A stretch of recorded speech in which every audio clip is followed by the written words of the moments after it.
Viajamos até ao espaço na habitual rubrica Última Fronteira. O Miguel Gonçalves está connosco ao domingo para nos conduzir nessa viagem. Bom dia, Miguel. Bom dia, Cristiana. Explosões e fugas estelares marcam o início desta edição. É verdade, olha, vamos começar por uma detecção absolutamente extraordinária de um telescópio não menos extraordinário. É um telescópio que está acoplado na Estação Espacial Internacional, chama-se NISR, a Neutron Star Interior Composition Explorer. E, no passado dia 20 de agosto, às 22 horas e 4 minutos, para ser mais exato, registou uma fortíssima detecção de raio-x. Raio-x é a segunda forma de radiação mais energética que nós conhecemos no universo. E, portanto, os cientistas imediatamente sabiam que algo de muito poderoso em termos energéticos tinha ocorrido no universo. E é verdade, esta explosão, para teres uma ideia, libertou tanta energia em 20 segundos como o nosso Sol em quase 10 dias. E levou-nos para esta ilustração que nós estamos a ver. Um pulsar, que é no fundo uma estrela muito densa, uma estrela de neutrões muitíssimo densa, que resulta da explosão de uma estrela de grande massa, e que roda muito rapidamente sobre si próprio e tem campos magnéticos também poderosos. E então o que o NISR registou foi esta explosão a 11.000 anos-luz de distância deste pulsar que gira a 401 vezes por segundo. Mas há mais história nisto tudo. É que este pulsar é membro de um sistema binário. Ele está casado, digamos assim, com um objeto que não é propriamente uma estrela, mas também não é propriamente um planeta, é aquilo que os astrónomos conhecem por anã castanha. E ao longo do tempo, ao longo de milhares e milhares, milhões e milhões de anos, este pulsar, esta estrela muito densa, está a captar material desse seu companheiro, essa estrela anã castanha, e criando isto nós estamos a ver naquela imagem que é uma espécie de um disco de acreção, um disco de matéria dessa estrela que está a ser sugada e que gira também muito rapidamente à volta do pulsar. E que aquece muitíssimo. E aquela matéria eventualmente há de cair para, precisamente, o pulsar. Só que antes de cair, isso não é fácil, esse período de queda que demora muito tempo em direção ao pulsar. Porque é de tal maneira quente aquele disco de acreção que a matéria ali está ionizada. Isto é, está tão quente que os eletrões são arrancados dos átomos. O que é registado ali naquele disco de acreção é, olha, aquilo que nós também vemos nas estrelas, na produção de energia das estrelas. É hidrogênio a converter-se em hélio. E, portanto, quando há este tipo de transformações químicas, assistimos também a explosões termonucleares. Portanto, aquilo que foi registado foi uma explosão termonuclear, mas que não é tão simples de compreender como isso. Porque não é uma explosão linear como aquela que nós conhecemos. Tem ali alguns períodos em que parece que baixa de intensidade, o seu brilho no raio-x, e depois volta a crescer. Portanto, deixa aqui um pequeno mistério para tentar perceber o que é que se passa aqui, naquele disco de acreção, na interação do disco de acreção com o pulsar, que faz com que esta explosão, por vezes, parece que tem um soluço autenticamente de energia. É mais um mistério do cosmos para os astrofísicos compreenderem. Olha, um outro mistério, mas este muitíssimo veloz, foi aquele também que foi apresentado esta semana, de uma estrela, olha, ultra rápida. Quando estamos a falar de ultra rápida, é de uma estrela que viaja a cerca de 6 milhões de quilómetros por hora.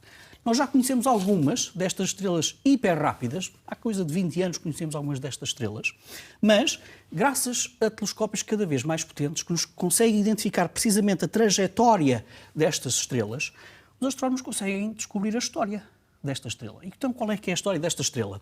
Esta estrela terá sido formada muito próximo do centro da nossa própria galáxia, também estava acompanhada, não estava isolada e, olha, cometeu um erro fatal na sua órbita. Aproximou-se demais do centro da galáxia onde reside um buraco negro supermaciço, 4 milhões de massas como o Sol, naquele buraco negro.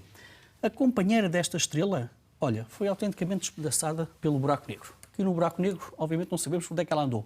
Esta estrela não foi apanhada pelo buraco negro, mas levou um autêntico chuto gravitacional do buraco negro. E, portanto, ao girar à volta do buraco negro, apanhou quase como se fosse um carrossel, mas ela foi autenticamente expulsa do carrossel a esta velocidade doida de 6 milhões de quilómetros por hora, 10 vezes mais veloz que a maioria das estrelas da Via Láctea. E, portanto, nós conhecemos o destino. Cristiana, desta estrela, ela vai sair da nossa galáxia. Nunca mais vai regressar.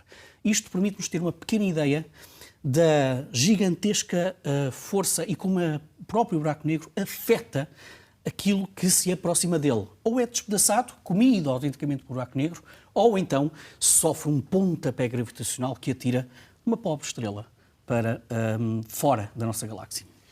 Miguel, vamos agora até Marte e aos mistérios químicos. Há aparentemente um outro gás a criar mistério no planeta vermelho. Mas vamos começar com um gás que já era misterioso e que continua a ser misterioso, chamado metano.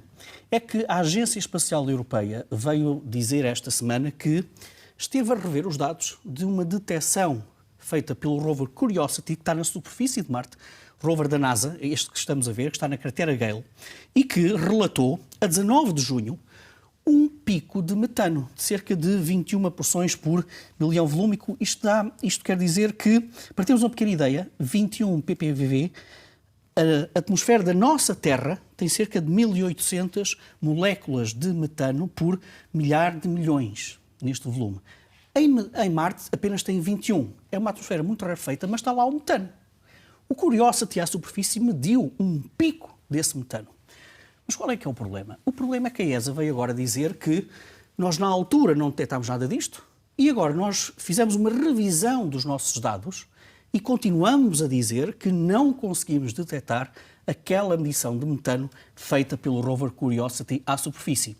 E ainda por cima, estes dois órbiters da ESA, o Mars Express e o Gas Orbiter, têm detectores, digamos assim, suficientemente poderosos para, nomeadamente o Mars Express, para detectar metano até mesmo junto da superfície, onde está o Curiosity. E eles vêm dizer que nós não conseguimos detectar isso.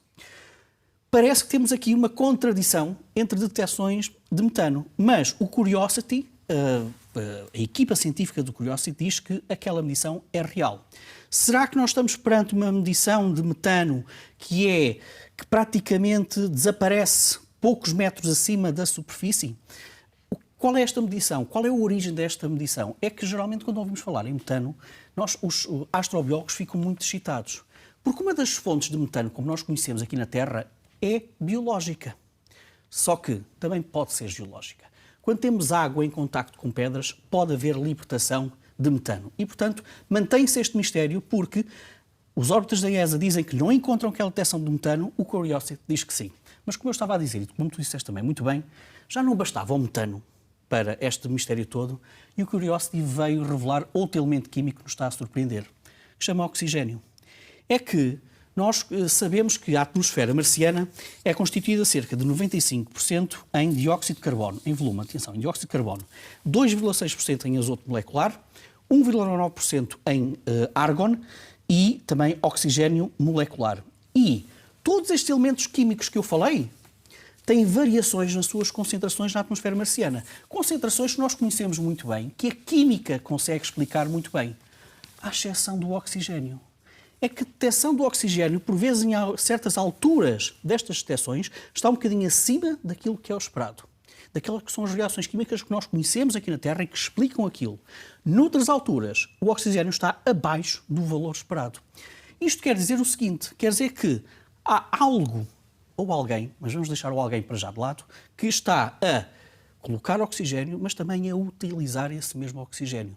Nós não conhecemos nenhum mecanismo aqui na Terra que faça com que o oxigênio tenha este comportamento. Voltamos sempre ao mesmo.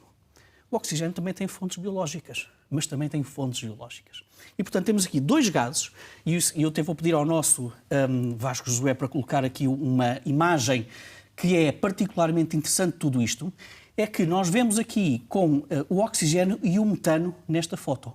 É que, pelos vistos, o oxigênio e o metano estão a acompanhar-se um ao outro neste tipo de detecções e neste tipo de irregularidade nas detecções e no comportamento da variação da concentração destes gases. E isto está a encher os cientistas de enorme curiosidade. Para já, porquê? Qual é o mecanismo que faz com que tenhamos concentrações às vezes maiores e outras vezes menor do que o esperado?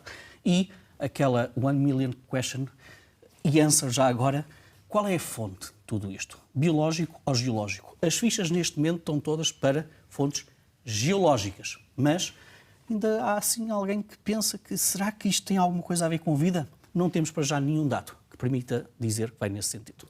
Permanece a dúvida. Miguel, para finalizar hoje, traz as sugestões de livros.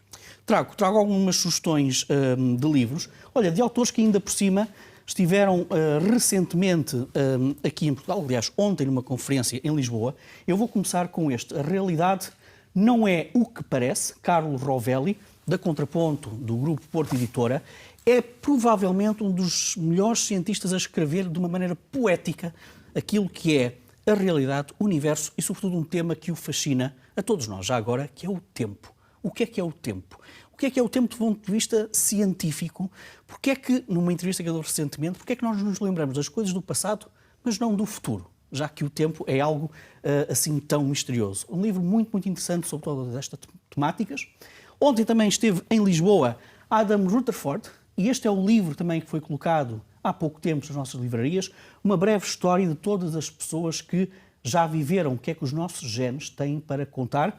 É da coleção Eu Amo Ciência, das edições do Desassossego, grupo Saída de Emergência, e o que nós temos neste livro é tentar explicar como é que os 100 mil milhões de humanos que já viveram neste planeta, como é que eles estão ligados pela genética.